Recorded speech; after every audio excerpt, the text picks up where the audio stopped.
Sadly, we are evolved for survival, not for happiness. Your brain does not care that your social media addiction is turning you into a zombie, or that your inability to motivate yourself is stopping you from doing well at work. Your brain just wants to protect you from things it deems to be potentially harmful.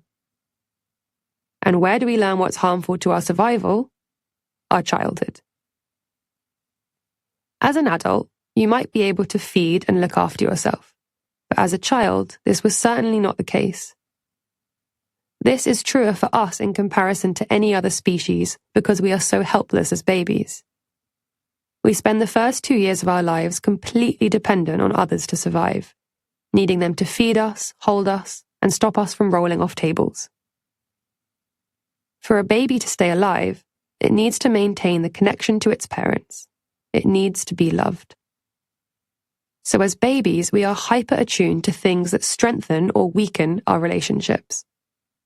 When a parent is not present, shouts at us, or is highly stressed, this sends out fear signals in our brain. This feeling of fear tells us something is wrong, and as babies, we try everything we can to fix it and keep our parents happy. We need them to keep us alive, and for that we need them to love us. Anything that we perceive will make them love us more gets ramped up, and anything we think will make them stop loving us gets shoved down. Even if your parents were emotionally literate and non-judgmental, you would have implicitly learned what's socially acceptable by osmosis from your environment.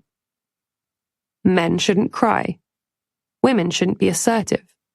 We should be confident but not proud, happy but not arrogant.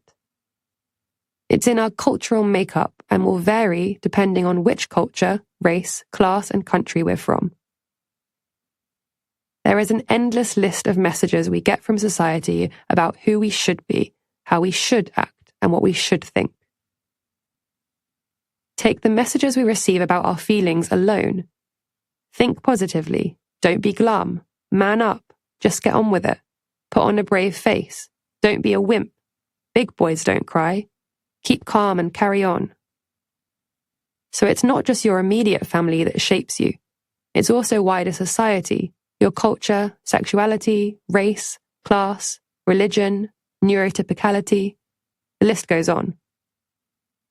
As we grow, all of these experiences of living in the world shape how we learn to relate to people and ourselves.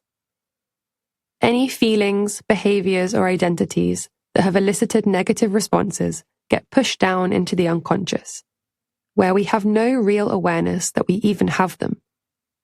That's why bad things that happen to you when you are young have such a significant effect on you as an adult.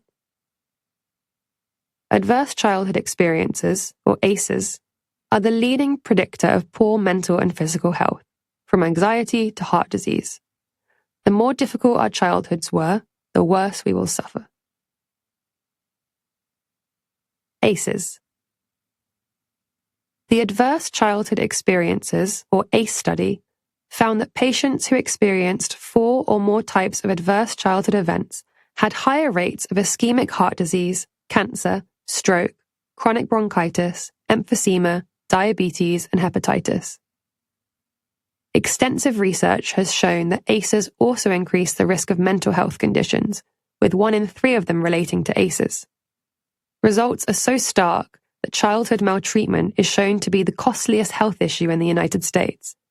While resolving child abuse would improve the rate of depression by over half, alcoholism by 2/3, and suicide, serious drug abuse, and domestic violence by 3/4. But my childhood was great. It may well have been, but it still had an impact on you. Now let me be clear. We have all been let down by our parents in big and small ways, and this has, to varying degrees, messed us up. Even those with the most emotionally attuned, caring, and well-adjusted parents will have experienced some negative moments that probably still affect them today. Here are some experiences that aren't considered trauma but still affect a child. The birth of a younger sibling and losing your parent's sole attention. Mum working a lot. Dad not talking much about his feelings. Being picked on in class. Going to boarding school and being separated from your family. Getting the silent treatment. Being encouraged to be happy all the time rather than being allowed to be sad. High expectations or pressure to achieve in school. Living in a dangerous area with violence around you. Growing up in a culture that's different from the people around you. Or moving around a lot. If you recognize any of these things from your childhood, it might feel weird or scary to think of yourself as having been negatively impacted by your upbringing. Maybe you want to dismiss me and tell me how lovely your parents were. I don't doubt it. It's difficult to think about our childhoods being anything other than good, but good is not the full spectrum of feelings. Things can be good and still hard at times. We can love people and still be upset with them. The more shades we can admit and accept, the more we can understand ourselves and feel whole. There are two types of trauma: small t trauma and big T trauma. Big T traumas are normally life-threatening or intensely frightening, such as physical or sexual abuse. Small t traumas aren't quite as terrible, but they can still be distressing. These are experiences that we might not classify as big T trauma, but they can threaten a child's sense of safety and therefore be experienced as traumatic. Trauma is defined as anything that shatters our sense of security in both our internal and external worlds. It is the emotional and physical response that comes from experiencing a distressing event. In other words, when bad things happen, our trust in our sense of safety is broken. In Greek, the word trauma means wound. So trauma isn't the event itself, it's how we process that event and how we store it within our psyche. This means that children can have the exact same experience, but depending on their sensitivity, genes, family support, culture, one can be traumatized by it and one can be relatively okay. The healing journey for those who have suffered severe abuse and trauma will no doubt be more complicated and painful than for those who haven't. But this is a spectrum, and everyone falls onto it somewhere. No matter how good or bad things have been for you, your childhood shaped you in positive and negative ways, and is still affecting you today as an adult. Self-awareness and understanding around exactly how is beneficial. It's hard to think and talk about our childhoods. I get it. It took me about a year of therapy to admit that my parents were anything other than flawless, and I still sometimes find myself getting defensive about it. We can feel guilty for being critical. Our parents did so much for us. We shouldn't complain or blame them. Contrary to what you might have heard about therapists, I'm not here to blame your parents. They did the best they could. However, being defensive about whether they were good or not good parents shuts down any curiosity about who you are and what you could learn about yourself and the world.